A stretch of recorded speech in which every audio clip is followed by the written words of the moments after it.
اللہ رب العالمین احکم الحاکمین کا بے حد اور لاتعداد شکر ادا برادران مکرم و معظم قرآن مجید فرقان حمید کی آیت مقدسہ جو میں نے آپ آباد کے سامنے تلاوت کی ہے، سپارہ نمبر 8 ہے، سورۃ الاعراف ہے، آیت نمبر 10۔ میں اللہ رب العالمین کی دارین کتاب کی تلاوت جو میں نے آیت مقدسہ کی، رب کی بارگاہ میں دعا کرتا ہوں اللہ تعالیٰ بندہ عاجز کو حق گوئی کی توفیق عطا فرمائے اور آپ کو سننے کے بعد ہم سب کو سمجھنے کی توفیق عطا فرمائے۔ بلا تمہید کچھ معروضات عرض کروں گا، آپ کی توجہ کا طالب ہوں، بات اچھی لگے تو بغیر میرے کہے آپ نے سبحان اللہ کہہ کر مجھے بات لینی ہے۔ میری طبیعت بھی اس طرح نہیں، لیکن آپ نے ساتھ دیا تو انشاءاللہ طبیعت بحال ہو جائے گی۔ اللہ کرم اور فضل فرمائے گا اپنے حبیب کی وسیلہ اور صدقہ سے۔ آج کی جو ہماری گفتگو ہے، گفتگو کا عنوان جو ہے وہ دو قومی نظریہ پاکستان اور اہل سنت۔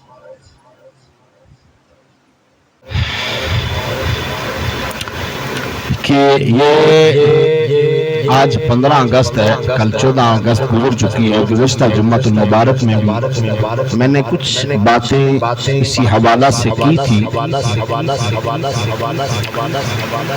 کہ پاکستان ہمارے بڑوں نے بنایا، ہمارے بزرگوں نے بنایا، اور جن بزرگوں نے پاکستان بنایا ان کے وارث محبت کا اظہار کریں، انشاءاللہ بات بنے گی۔ آپ کو میں جو بات سمجھانا چاہتا ہوں، میرا اپنی زندگی میں اس عنوان کا انتخاب پہلی بار ہوا ہے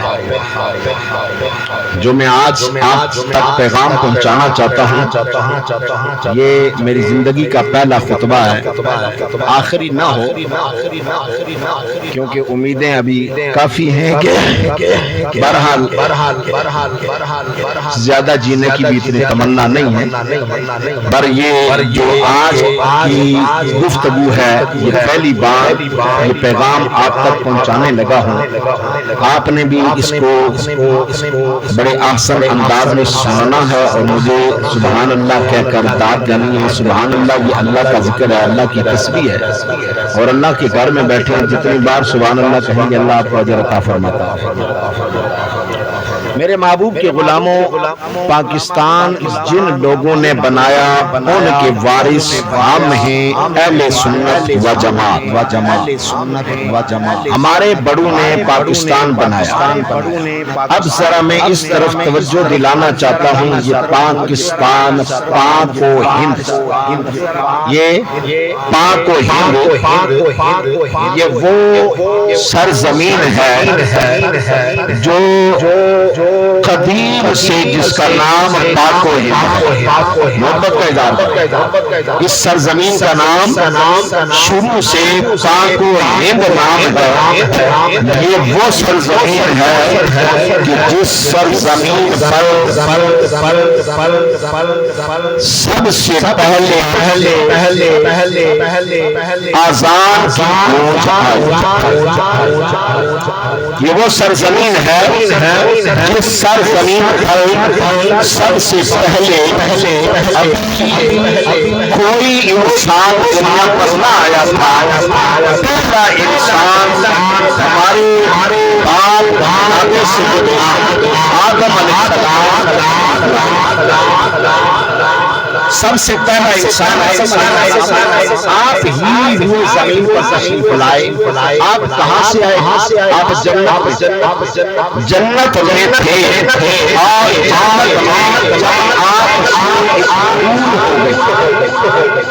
آپ سے بھول ہو گئی تو یہ امر ربی تھا، ارادہ خدا بندی تھا، منشاء الہی تھی۔ آدم علیہ السلام کو اللہ نے زمین پر اتارا، تو آپ پاک و ہند کی سرزمین پر تشریف لائے اور آپ کو ایک وحشت سی محسوس ہوئی، آپ کو وحشت، گھبراہٹ سی محسوس ہوئی۔ اچھا یہاں ایک بات اور عرض کروں، آدم علیہ السلام کی بات تو میں نے کی، لیکن ایک اور بھی تھا جو جنت سے نکالا گیا تھا۔ آدم علیہ السلام کا نزول تو سرزمین ہند پر ہوا، لیکن شیطان جو ابلیس ہے جس کی وجہ سے آدم علیہ السلام زمین پر آئے، اس کو جنت سے نکال دور کیا گیا اور اسے ابلیس بنا دیا گیا۔ اور اس کی وجہ پتہ ہے کیا ہے؟ اس کی وجہ یہ تھی کہ اس نے اللہ کے بندے کا انکار کیا تھا، اور آج بھی اس کی ذریت موجود ہے۔ ہاں، اس نے اللہ کے بندے کا انکار کیا تھا، اللہ کا انکار نہیں کیا تھا، توحید پرست تھا، اللہ کو ایک مانتا تھا، لیکن جب اللہ نے فرمایا میرے آدم کو سجدہ کر تو اس نے عقل دکھائی، تکبر کے مارے کھڑا رہ گیا، اور اس کے ذہن میں یہ خیال آیا میں نے تو لاکھوں سال اللہ کی عبادت کی ہے، زمین کو مات کر میں نے سجدے کیے ہیں، میں تو بہت بڑا فقیہ ہوں، میں تو بہت بڑا عالم ہوں، میں تو بہت بڑا متقی اور پرہیزگار ہوں۔ آدم تو ابھی آیا ہے، آدم کو تو ابھی پیدا کیا گیا ہے، اس کے ذہن میں یہ خیال آیا کہ میں تو ناری ہوں اور یہ خاکی ہے، میں اس کو سجدہ کیوں کروں؟ جب اللہ کے بندے کا انکار کیا تو کائنات کے رب نے فرمایا فَخْرُجْ فَإِنَّكَ رَجِيمٌ، اللہ نے اسے جنت سے باہر نکال دیا۔ آدم علیہ السلام سرزمین میں اتارے گئے۔ میرے نبی کے غلاموں، آدم علیہ السلام کو ذرا وحشت سے محسوس ہوئی، گھبراہٹ ہوئی، گھبراہٹ ہونے لگی۔ آخری آواز صبح آغاز کیا جو آج پاکستان ہر مسجد سے آغاز دنیا میں آج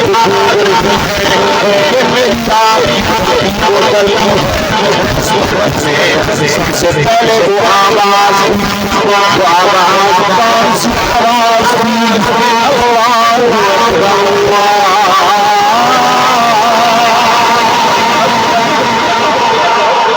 اللہ اللہ میرے غلاموں یہ سرزمین سے اس کا نام یہ ہے یہ اور سب اس کے مطابق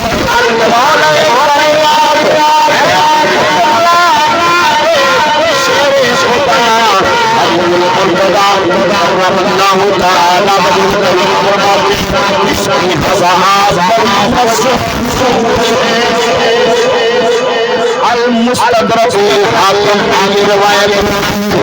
مولا کائنات جس ہزار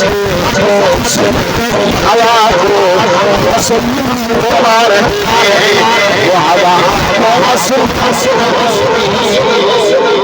اللہ اللہ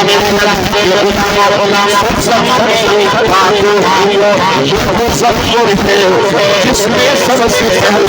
میرے اور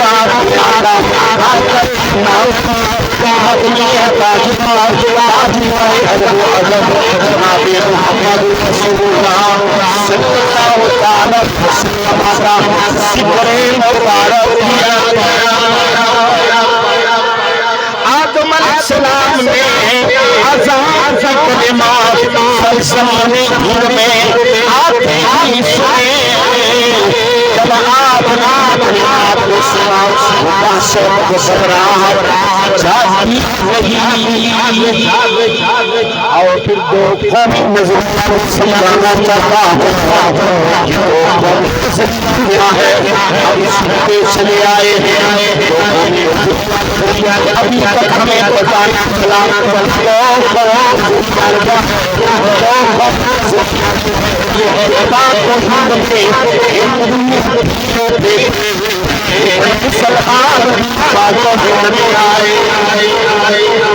اور جب سے کلمہ پڑھا اس وقت سے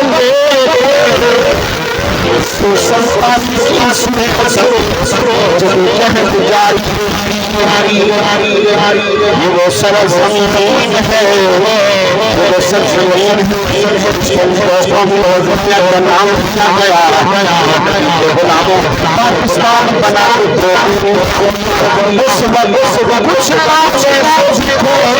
جو اس پر قوموں کو ایک سمجھتے یاد کر یاد کرائی کہ ہمارا ہمارا ملک ایک ہے، ہماری جگہ ایک ہے، ہماری زبان ایک ہے، لہذا ایک قوم سارے مسلمان چاہے انگریزی کی وجہ سے اب سب مسلمان تھوڑے ہیں، مسلمان کم ہے، یہ سوچا اب مسلمانوں ساتھ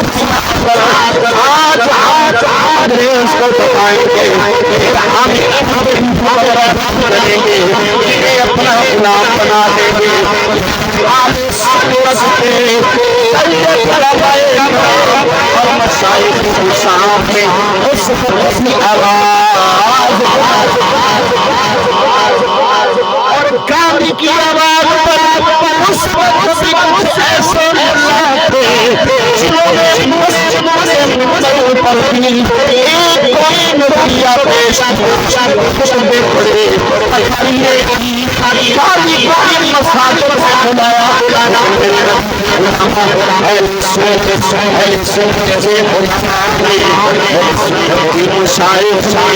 بابا قائد اعظم اور سلطان رحمت تعالی علیہ اس کا دعویٰ کرتے ہوئے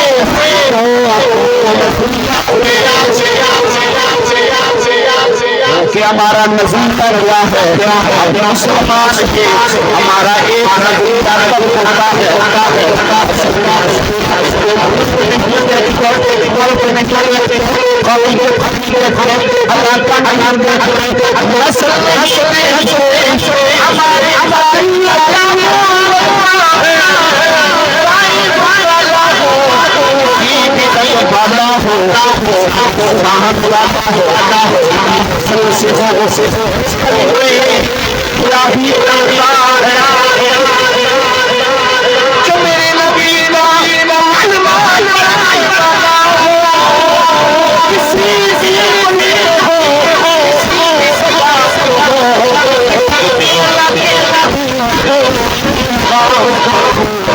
ہمارے نظریے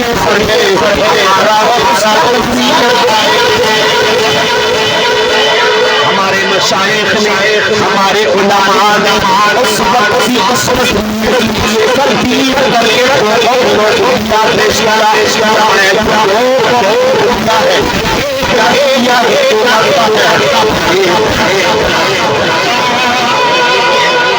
اور جو ہمارے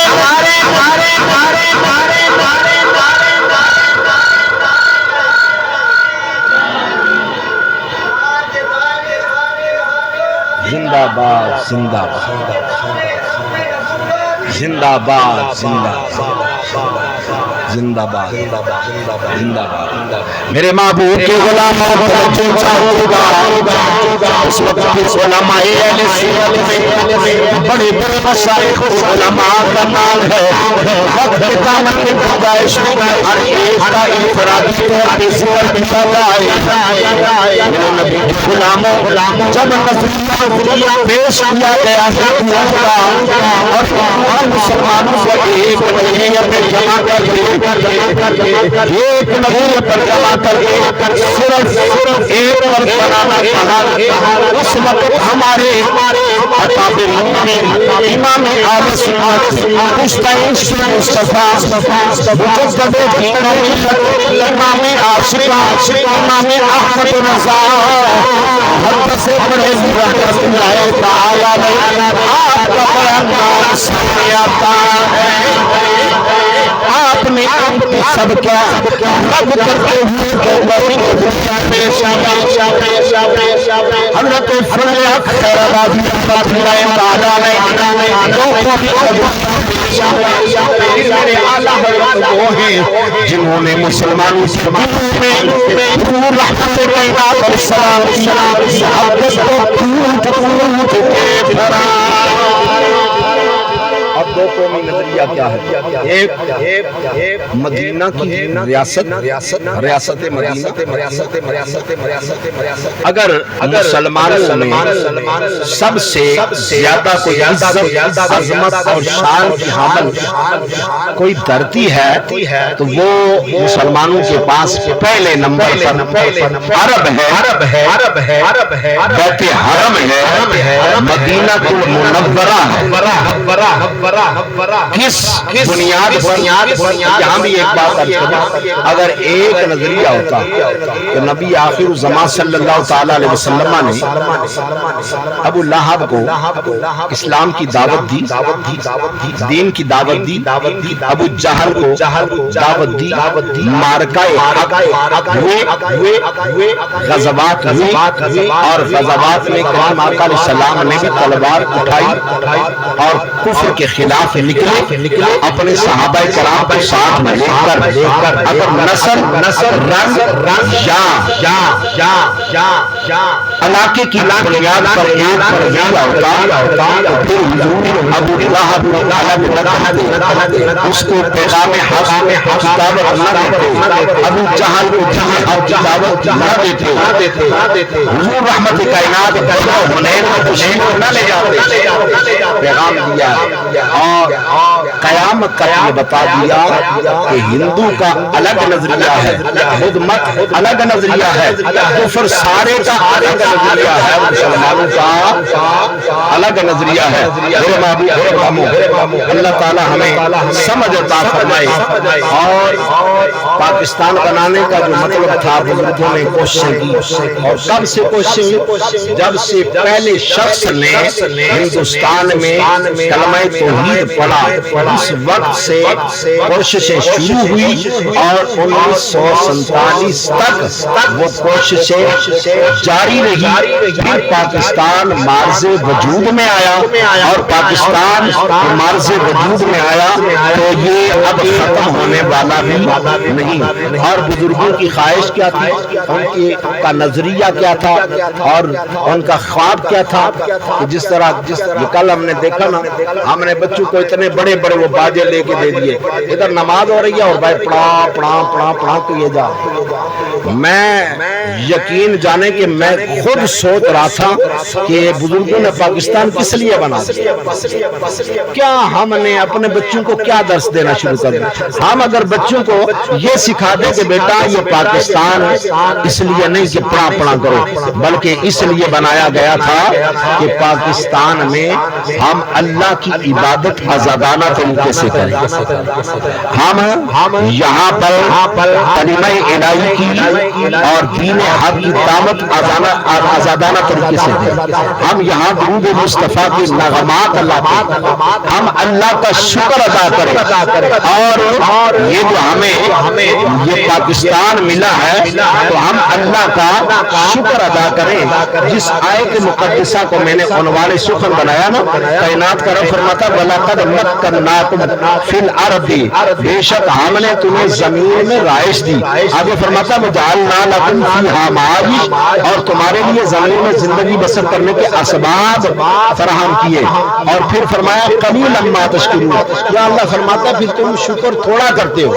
ہاں جی ہم تھوڑا کرتے ہیں، ہمیں زیادہ شکر کرنا چاہیے۔ میرے نبی کے غلاموں، پاکستان مرز وجود میں آیا، ہمیں ملا، ہم آج آزاد ہیں، ہر لحاظ سے آزاد ہیں، تو پھر ہمیں اللہ کا شکر ادا کرنا چاہیے، بجائے اس کے کہ ہم بچوں کو باجے دے کے نکال دیں گلیوں میں اور شور کو ڈالے رکھے۔ اور کل زور کی نماز ادھر ہو رہی تھی، اور یہاں بچے، میں نے باہر جا کے 2-3 بچوں کو اشارہ کیا بھائی مہربانی کرو، لیکن انہوں نے جب میں باہر نکلوں تو وہ چھپ گئے، اور جب میں واپس اندر آؤں پھر آ کے اسی طرح۔ یار